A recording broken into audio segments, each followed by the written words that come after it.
Hallelujah. Hallelujah. सभी मसीह भाई बहनों को मेरे और मेरे परिवार की तरफ से प्रेज द लॉर्ड, जय मसीह की। आज हम देखने वाले हैं समय कम है, समय बहुत कम है। तो आप कहेंगे किस प्रकार से समय कम है?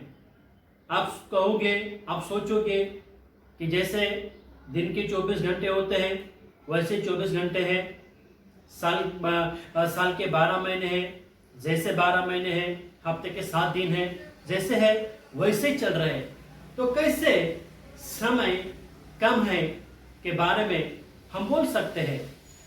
चर्च, हम प्रभु के लोग हैं, हमें प्रभु के वचन के अनुसार हमें देखना है। तो समय बहुत काफी कम है। तो किस प्रकार से समय कम है उसको पर आज परमेश्वर के वचन के अनुसार हम देखेंगे। सबसे पहली बात, जब मनुष्य को परमेश्वर ने बनाया तो मनुष्य कितने सालों तक जीता था? आदम जो प्रथम मनुष्य था उसकी आयु 930 साल तक हुई और 930 सालों में आदम मर गया। उसके बाद में उत्पत्ति उसका 6वां अध्याय उसका 3 वचन में हम पढ़ते हैं तो लिखा है मनुष्य की आयु 120 साल की होगी। और उसके बाद में भजन संहिता 90 उसका 3 वचन में अगर हम पढ़ते हैं तो उसमें लिखा है मनुष्य की कुल आयु 70 साल। अगर वो तंदुरुस्त है, अगर शक्तिशाली है, अगर वो चंगा है तो ज्यादा से ज्यादा 80 साल तक वो जी सकता है। उस जैसे हमने देखा कि मनुष्य की आयु कम होती गई, उनका जीवन का समय कम होते गया, उसी प्रकार इस पृथ्वी पर हर चीज का समय कम हो गया है। किस प्रकार से समय कम हो गया हम देखने वाले हैं। जैसे उत्पत्ति उसका 6वां अध्याय उसके पहले वचन में हम पढ़ते हैं कि लिखा है कि मनुष्य जब पृथ्वी पे बढ़ने लगे, मनुष्य की पृथ्वी के ऊपर गिनती होने लगी, बढ़ने लगी, ओके, संख्या बढ़ने लगी मनुष्य की। तो उसके साथ में क्या होने लगा? मनुष्य क्यों बढ़ने लगे? उसके मुख्य कारण 2 थे। एक कारण यह था कि परमेश्वर की आशीष फलों फूल और पृथ्वी में भर जाओ, ओके। और दूसरा कारण यह था कि मनुष्य की लंबी उम्र के कारण लोग पृथ्वी पे बढ़ने लगे। जब लोग पृथ्वी पे बढ़ने लगे तो क्या हुआ? जब लोग पृथ्वी पे बढ़ने लगे तो क्या हो गया? बुराई बढ़ने लगी। मनुष्य के मन में बुरे विचार, बुरे कार्य उत्पन्न होने लगे। और जब परमेश्वर ने मनुष्य को देखा कि मनुष्य के मन में जो कुछ उत्पन्न होता है वह निरंतर बुराई उत्पन्न होता है, ये सब देखने के बाद परमेश्वर दुखी हुआ, निराश हुआ और परमेश्वर ने ठान लिया कि इस पृथ्वी पर हर एक मनुष्य प्राणी को मैं जल प्रलय के द्वारा क्या करूंगा? नष्ट करूंगा। परमेश्वर ने ठान लिया। चर्च, उसी प्रकार आज के तारीख में, आज के दिनों में संसार में पृथ्वी के ऊपर लोग बढ़ने लगे। बढ़ने के कारण पाप बढ़ने लगा, उनके विचार, उनके काम बढ़ने लगे, गंदे गंदे काम बढ़ने लगे। इसके लिए परमेश्वर ने कोरोना वायरस इस संसार में भेजा ताकि परमेश्वर लोगों को कोरोना वायरस के द्वारा मारना नहीं चाहता था, परंतु उनको क्या करना चाहता था? जागरूक करना चाहता था। जैसे परमेश्वर ने पृथ्वी के ऊपर जल प्रलय के द्वारा पृथ्वी को क्या किया? नाश किया। परंतु कोरोना वायरस के द्वारा परमेश्वर लोगों को नाश करना चाहता है, परंतु उनको क्या करना चाहता है? जागरूक करना चाहता है। परंतु बाइबल में पढ़ते हैं कि नोहा क्या था? धर्मी व्यक्ति था। नोहा धर्मी व्यक्ति था। तो परमेश्वर ने नोहा को कहा कि मैं जल प्रलय के द्वारा पृथ्वी के क्या करूंगा? नाश करूंगा। तो परमेश्वर की आज्ञा के अनुसार नोहा ने क्या किया? परमेश्वर की आज्ञा के अनुसार जहाज बनाने का प्लान, जहाज बनाने की योजना शुरू की। उसके साथ नोहा ने प्रचार भी करना शुरू किया, लोगों के मन फिराव का प्रचार करने लगा। मन फिराव ने तो परमेश्वर क्या करेगा? जल प्रलय के द्वारा क्या करेगा? नाश करेगा। ऐसे करते करते 120 साल नोहा ने जहाज बनाने के लगाए और साथ में 120 साल नोहा प्रचार करने लगा, मन फिराओ। 120 साल तक नोहा ने प्रचार किया, परंतु किसी भी मनुष्य ने अपने पापों से मन नहीं फिराया। उनका मन दिन दिन कठोर बनता गया। उनके मन के अंदर कोई भी परिवर्तन, कोई भी बदलाव नहीं। जो पाप उन्होंने किए वो पाप और करने लगे, परंतु किसी ने भी मन परिवर्तन करने की योजना नहीं की। परंतु नोहा ने क्या किया? कंटिन्यू क्या किया? प्रचार किया, परंतु नोहा की बातों को पर लोगों ने क्या किया? ध्यान नहीं दिया। और उसके बाद में 120 साल का समय था लोगों को मन परिवर्तन करने का। यहां पर नोहा जहाज बनाते गया परमेश्वर के आज्ञा के अनुसार और प्रचार भी करता गया, परंतु लोग संसार के पृथ्वी के लोग नोहा का मजाक उड़ाने लगे कि नोहा पागल हुआ। 120 साल तक नोहा प्रचार करते आया, मगर किसी ने भी नहीं सोचा कि नोहा जो 120 साल से प्रचार करने आया ये सचमुच हकीकत है। उन्होंने नोहा के बातों का मजाक उड़ाया। 120 साल गुजर गए, अभी तक कुछ नहीं हुआ, तो आगे क्या होने वाला है? लोगों ने क्या किया? सोचना छोड़ दिया। परंतु हम पढ़ते हैं एक पत्रस उसका 3 अध्याय उसका 20 वचन में परमेश्वर का वचन क्या कहता है। एक पत्रस उसका 3 अध्याय उसका 20 वचन।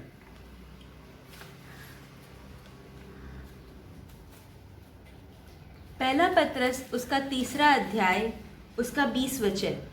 जिन्होंने उस बीते समय में आज्ञा न माना, जब परमेश्वर नूह के दिनों में धीरज धरकर ठहरा रहा और वह जहाज बन रहा था, जिसमें बैठकर थोड़े लोग अर्थात 8 प्राणी पानी के द्वारा बच गए। ओके, यहां पर क्या लिखा है? नोहा के दिनों में क्या हुआ? नोहा के दिनों में परमेश्वर धीरज धर के रहा था, धीरज पकड़े रहा था कि 120 सालों में कोई ना कोई व्यक्ति अपने पापों से मन फिराएगा। परमेश्वर ने तो योजना बनाई थी कि मैं पृथ्वी पर जल बरसाकर सारी पृथ्वी को मैं क्या करूंगा? डुबा दूंगा, नष्ट कर दूंगा। परंतु परमेश्वर धीरज से बैठा था, बारिश गिराने के लिए नहीं, परंतु लोगों के मन परिवर्तन के लिए परमेश्वर ने 120 साल क्या किया? राह दिखा, धीरज धर के बैठा था। चर्च, इस समय में भी परमेश्वर ने धीरज धर के रहा है।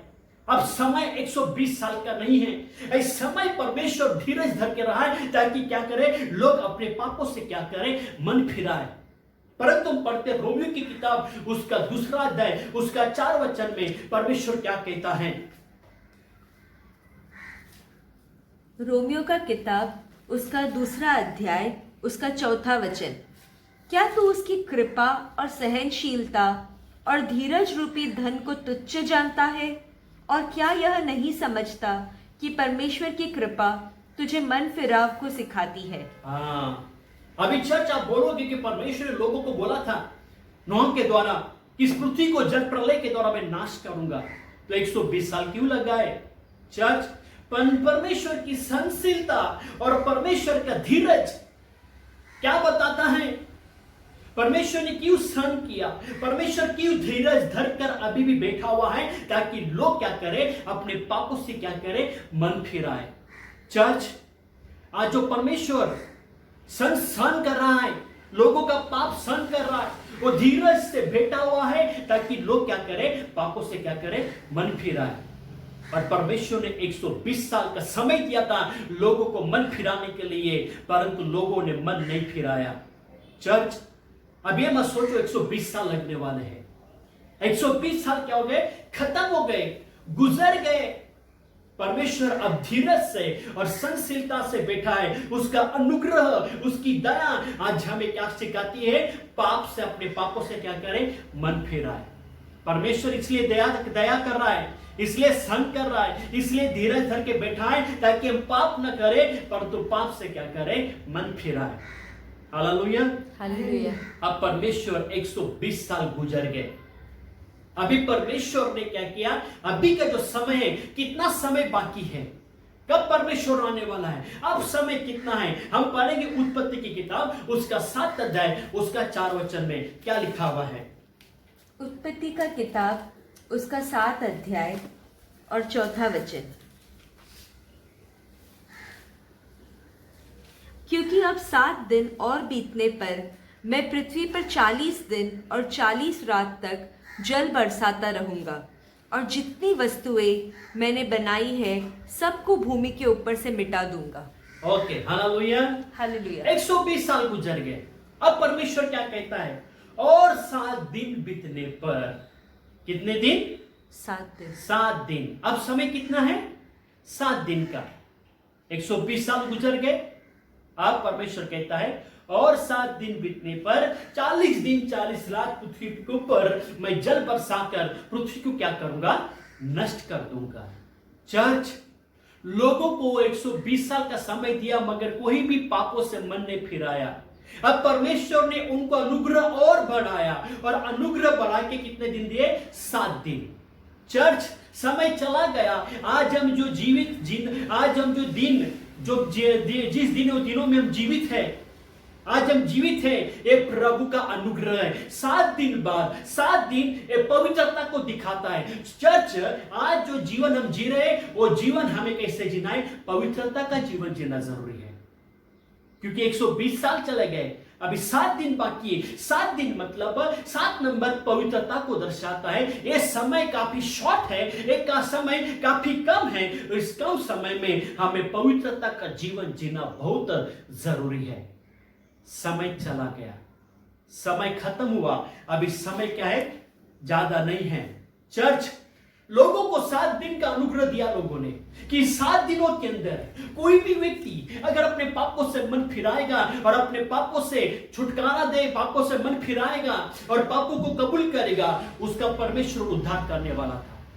मगर 7 दिन में भी परमेश्वर ने लोगों को देने के बावजूद भी किसी ने भी अपने पापों से मन नहीं फिराया।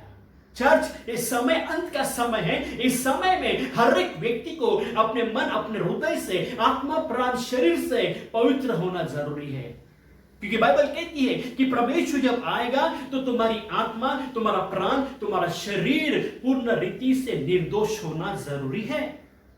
Hallelujah, praise the Lord. अब 120 साल चले गए, अभी कितना समय है? 7 दिन का। यह अनुग्रह का दिन है, यह अनुग्रह का समय है, तो उसमें हमें परमेश्वर के साथ में चलना बहुत जरूरी है। 7 दिन पवित्रता को दर्शाता है।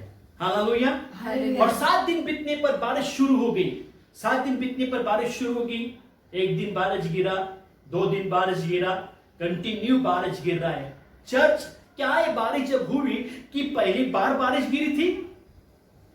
अगर वचन में देखते हैं, पढ़िए उत्पत्ति की किताब, उसका 2 अध्याय, उसका 5 वचन में क्या लिखा है? उत्पत्ति का किताब 2 अध्याय 5 वचन।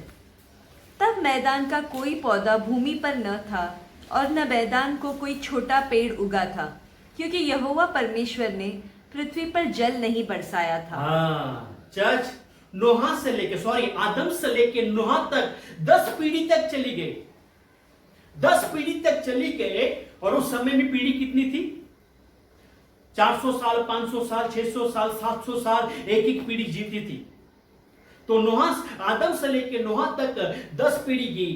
उन पीढ़ियों में परमेश्वर का वचन कहता है परमेश्वर ने बारिश नहीं भेजी थी, अभी तो बारिश नहीं गिरी थी, पर 10 पीढ़ी के बाद में बारिश शुरू हो गई। तो लोगों को सोचना था कि नोहा जो बोल रहा है वो सच्ची और हकीकत है। बारिश गिरने के बावजूद भी लोगों को मन के अंदर, लोगों के दिमाग नहीं चला, उनका सोच नहीं बदला। चर्च, परमेश्वर ने जो बोला था करके दिखाया। और इन दिनों में भी कभी आपने सोचा कोरोना वायरस आएगा? कभी आपने सोचा कि फ्लाइट बंद हो जाएगी, ट्रेन बंद होगी, ऐसी परिस्थिति कब आएगी? आपने सोचा? नहीं सोचा।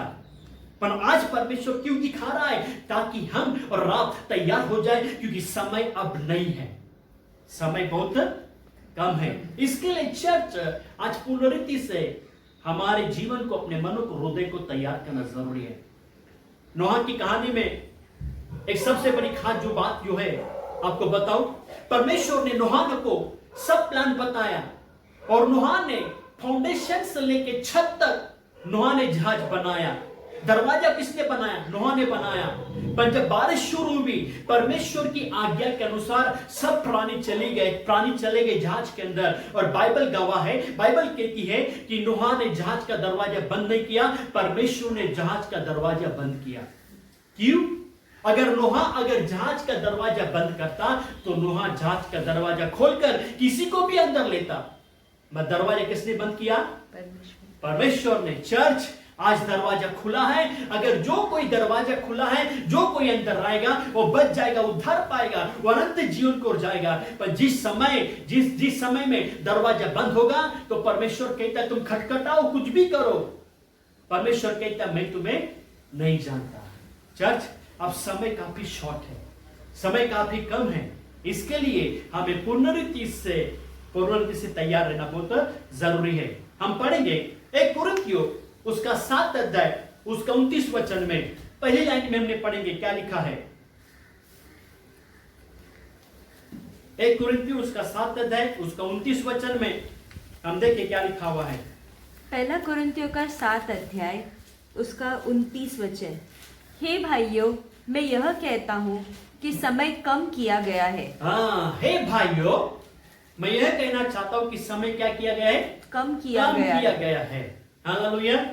एक काफी वचन, पूरा वचन एक्सप्लेन करने का समय नहीं है, परंतु पहला एक वचन में पहली लाइन में लिखा है, हे भाइयों, क्या है? समय, मैं यह कहता हूँ कि समय कम किया गया है। समय क्या किया गया है? कम किया गया है। हालेलुया।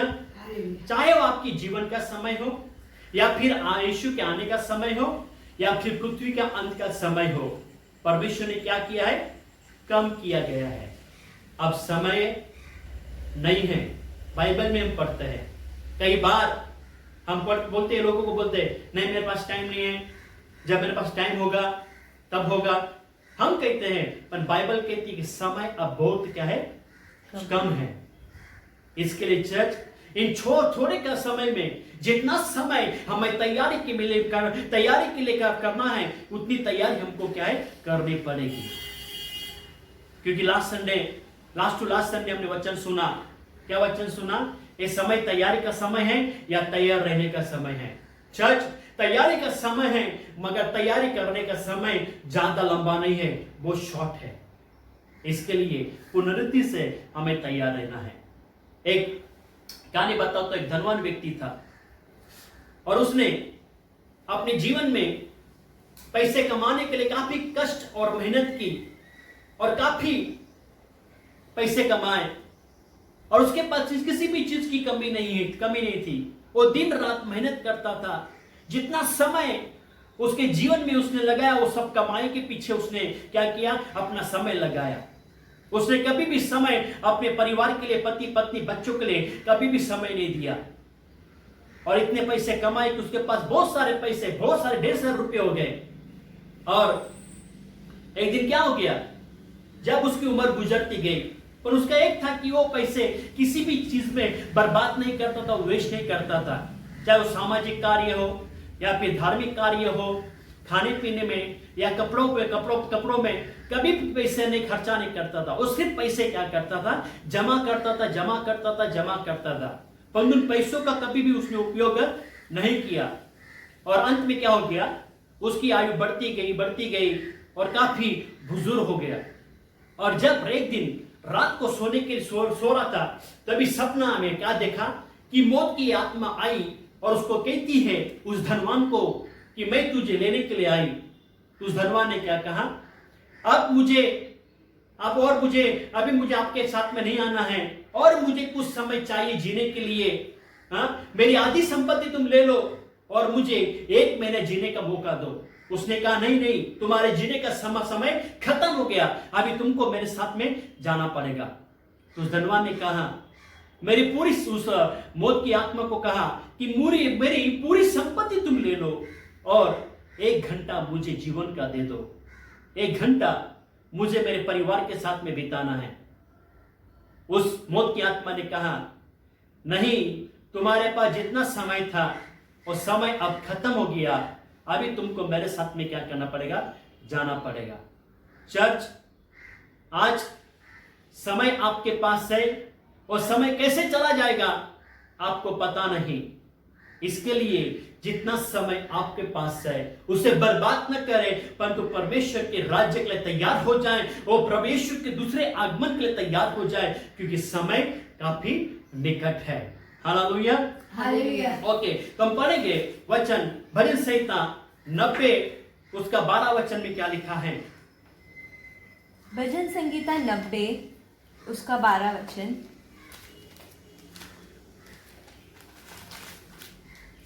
हमको अपने दिन गिनने की समझ दे कि हम बुद्धिमान हो जाए। ओके, अभी परमेश्वर क्या वचन क्या कहता है। परमेश्वर वचन कहता है, हे परमेश्वर तू हमें क्या करना, समझ दे, हमें अंडरस्टैंडिंग दे, हमें समझदार कर। क्यों समझदार कर, हाँ? क्यों समझदार करना, कि हम अपना दिन गिनने की समझ, कि हम हमारे क्या करें, दिन गिने। ओके, परमेश्वर से प्रार्थना करने के, प्रभु हमारे अंदर समझ की आत्मा दे। क्यों समझदार करना है, क्या गिनने के लिए, पैसे गिनने के लिए नहीं, क्या गिनने के लिए, अपने दिन गिनने के लिए। क्यों, क्योंकि समय काफी कम है, समय काफी कम है। ओके, एक 5,000 रुपए का बंडल अगर हमारे हाथ में रहता है तो हम कितनी बार गिनते हैं उसको, 2 से 3 बार हम लोग गिनते हैं। ओके, जब तक 2 से 3 बार हम नहीं गिनते तब तक हमको तसल्ली नहीं मिलती। परंतु परमेश्वर क्या कहता है, तुमको पैसे नहीं गिनने हैं, तुमको क्या गिनने हैं, तुम्हारे दिन के, जीवन के दिन गिनने हैं। तब परमेश्वर कहता है तुम क्या बन जाओगे, बुद्धिमान बनोगे। चर्च, ये मत सोचो कि और मेरे 60 साल बाकी, 70 साल बाकी, नहीं, समय कम किया गया है। इसके लिए हमें क्या करना है, पूर्ण रीति से प्रभु यीशु के लिए तैयार होना है।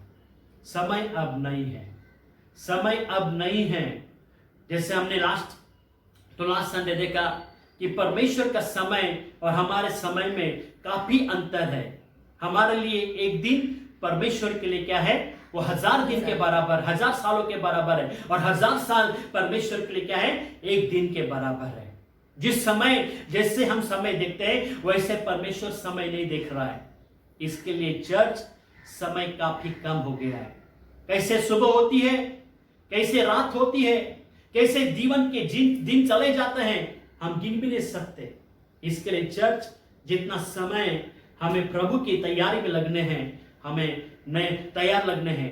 हमारे जीवन के जितने भी समय हैं उसे व्यर्थ मत घलाओ, नहीं तो कुछ भी नहीं होगा, सब कुछ खत्म होगा। हालेलुया। इसके लिए पढ़ेंगे रोमियो की किताब उसका 13 अध्याय उसका 11 वचन में क्या लिखा हुआ है। रोमियो का 13 अध्याय उसका 11 वचन।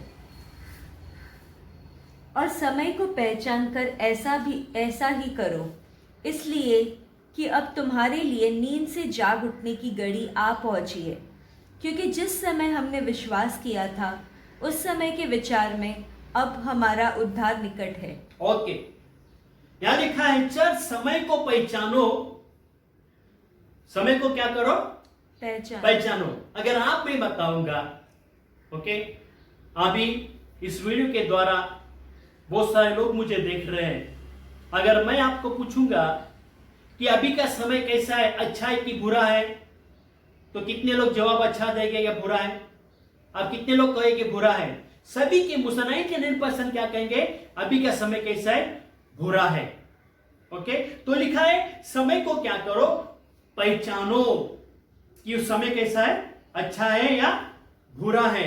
और क्या लिखा है, अब समय कैसा आया है, नींद से जागने का समय आया है। नींद से क्या करने का, जागने का समय आया है। कि जिस दिन तुमने यीशु को स्वीकार किया, जिस दिन यीशु के पुत्र ने विश्वास किया, तभी से लेके अभी तक तुम्हारा उद्धार क्या है, निकट है। तुम्हारा उद्धार नजदीक है, तुम्हारा उद्धार आने वाला है।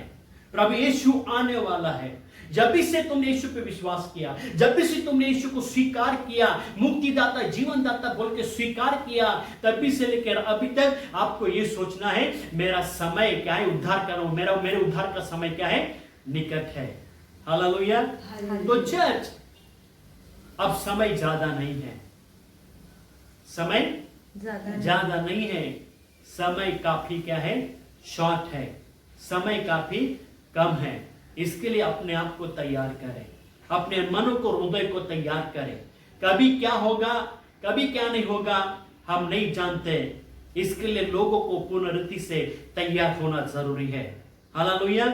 ऐसे के लिए अपनी आंखें बंद करें और हम प्रार्थना करेंगे कि प्रभु इन दिनों में जो समय आपने में दिया है उस समय में बर्बाद न करें। जो समय आपने में दिया है उस समय में हम पुनरुक्ति से तैयार हो जाए। प्रभु यीशु के नाम से हम प्रार्थना करें।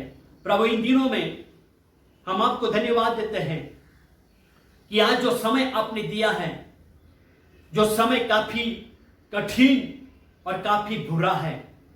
आपके वचन में लिखा है कि समय को बहुमूल्य जानो, समय को बहुमूल्य जानो, क्योंकि दिन बुरे और कठिन है और समय कम है। और राज यीशु नाज़री के नाम से हम प्रार्थना करते हैं प्रभु, जो आज इस परिस्थिति में हम जिंदा हैं, आज हम जीवित हैं, इस महामारी में भी आपने जीवित रखा, हम आपको धन्यवाद देते हैं। और जितना समय आपने दिया प्रभु, वो समय हम गवाएंगे नहीं, परंतु हम आपके दूसरे आगमन के लिए हम तैयार हो जाए और दूसरे के लिए हम तैयार, दूसरे को भी हम तैयार करें। जो आपने में समय दिया प्रभु, वो समय पाप में न बिताते हुए, वो समय प्रभु जी हम व्यर्थ न गवाते हुए, उस समय में प्रभु जी हम पूर्ण रीति से आपके साथ में चले, पवित्रता में चले। और प्रभु जो समय आपने दिया प्रभु, वो समय में प्रभु हम हमारे परिवार को तैयार करें, हमारे रिश्तेदार को तैयार करें और आपके दूसरे आगमन के लिए तैयार हो जाए। क्योंकि समय अब नहीं है।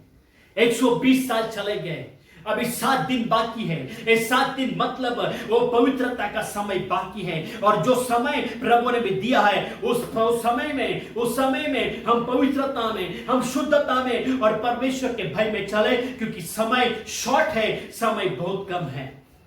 और आज प्रभु आपके नाम से प्रार्थना करते हैं, जीसस लव मिशन कलीसिया पुनरुक्ति से तैयार हो जाए, आपके प्रार्थना में तैयार हो जाए, आपकी प्रार्थना में मजबूत बन जाए, आपके वचनों में मजबूत बन जाए, आत्मा में पुनरुक्ति से तैयार हो जाए। और प्रभु आपके नाम से हर व्यक्ति अपने जीवन के प्रभु जी हर सेकंड, हर मिनट, हर घंटे प्रभु जी आपकी शुद्धता और आपके पवित्रता में चले। और आज हम प्रार्थना करते प्रभु, इस वचन के द्वारा हर एक के जीवन को तू आशीष कर। इन वचन के द्वारा हर एक के जीवन में तू कार्य और चमत्कार करना। और वचन के द्वारा 30 गुना, 60 गुना और 100 गुना फल हम देखना चाहते हैं। यीशु नाज़री के नाम से आज के संदेश को प्रभु हम आशीष करते हैं और तेरी महिमा, तेरे कार्य को हम देखना चाहते हैं। सारा गौरव, आदर, महिमा यीशु राजा हम आपको देते हैं। सारी महिमा आप ही को मिले। सारी प्रार्थना यीशु नाज़री के नाम से मांगते हैं, आमीन। परमेश्वर लोग कहे आमीन। परमेश्वर लोग कहे आमीन। आमीन। God bless you. प्रभु आपको आशीष करे। हम फिर मिलेंगे मंगलवार को और नेक्स्ट संडे।